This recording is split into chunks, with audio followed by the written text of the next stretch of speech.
Praise the Lord. எல்லாரும் சந்தோஷமாக இருக்கிறீங்களா?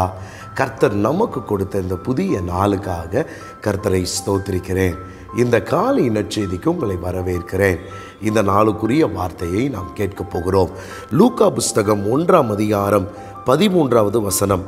பயப்படாதே, உன் வேண்டுதல் கேட்கப்பட்டது. எவ்வளோ ஒரு அருமையான ஒரு வார்த்தை. பயப்படாதே, உன் வேண்டுதல் கேட்கப்பட்டது. இந்த நாளிலே எந்த காரியத்தை குறித்து நீங்கள் பயந்து கொண்டிருக்கிறீர்களோ, தேவனாகிய கர்த்தர் இந்த வார்த்தையின் மூலமாய் நமக்கு சொல்லுவது என்னவென்றால், பயப்படாதே, உன்னுடைய வேண்டுதல் கேட்கப்பட்டது. பாருங்களேன், சகரியாவிற்கும் எலிசபெத்துக்கும் பல ஆண்டுகளாக அவர்களுக்கு குழந்தை இல்லை. அவர்கள் எதிர்பார்த்து கொண்டிருந்தார்கள்.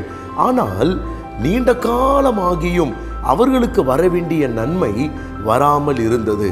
ஆனால் 2 பேரும் கர்த்தருக்கு பயந்து உண்மையான ஒரு வாழ்க்கை அவர்கள் வாழ்ந்ததினாலே அவர்களுக்கு கிடைத்த ஒரு வார்த்தை என்னவென்றால், பயப்படாதே, உன் வேண்டுதல் கேட்கப்பட்டது. இந்த நாளிலே அநேக ஆசீர்வாதங்கள் வருவதற்கு ஒருவேளை தாமதமாய் மாறலாம். சில பேருக்கு ஆசீர்வாதம் வருவதற்கு நாட்கள் ஆகலாம், மாதங்கள் ஆகலாம். ஆனால் நான் விசுவாசிக்கிறேன், நமக்கு சொன்னதை தேவன் நிறைவேற்ற அவர் வல்லவர்.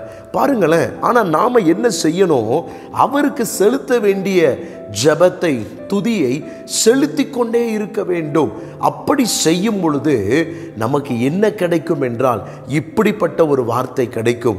உன் வேண்டுதல் கேட்கப்பட்டது, உன் ஜெபத்தை நான் கேட்டேன். இந்த நாளிலே நம்முடைய வாழ்க்கையில் நம் வேண்டுதலை கேட்கிறவர் ஒருவர் இருக்கிறார்.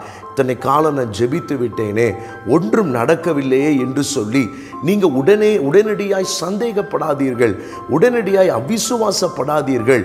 அழைத்தவர் உண்மையுள்ளவர், அவர் நம்முடைய வேண்டுதலை கேட்பார். பாருங்களேன், நிருபத்தில் பவுல் சொல்லுகிறார், நாம் நினைப்பதற்கும் வேண்டுவதற்கும் அதிகமாகவே செய்கிற கர்த்தர்.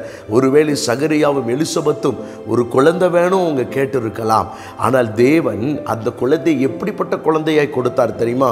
இயேசு கிறிஸ்துவுக்கு வழியை ஆயத்தப்படுத்தக்கூடிய ஒரு பெரிய ஒரு ஊழியக்காரனை கர்த்தர் அவர்களுக்கு கொடுத்தார். இன்னைக்கு நான் விசுவாசிக்கிறேன், வெறும் குழந்தைக்காக மட்டும் இல்லைங்க, ஒரு பர்பஸோட, ஒரு பெரிய திட்டத்தோட தேவன் உங்களுக்கு வர வேண்டிய, எனக்கு வர வேண்டிய நன்மைகளை, நமக்கு வர வேண்டிய நன்மைகளை அவர் செய்வார். சோர்ந்து போகாதீங்க, பயப்படாதீங்க. உலகம் 4 வார்த்தை சொல்லலாம், மற்றவர்கள் 4 காரியங்கள் சொல்லலாம். அதை கண்டு நீங்கள் துவண்டு விடாதீர்கள்.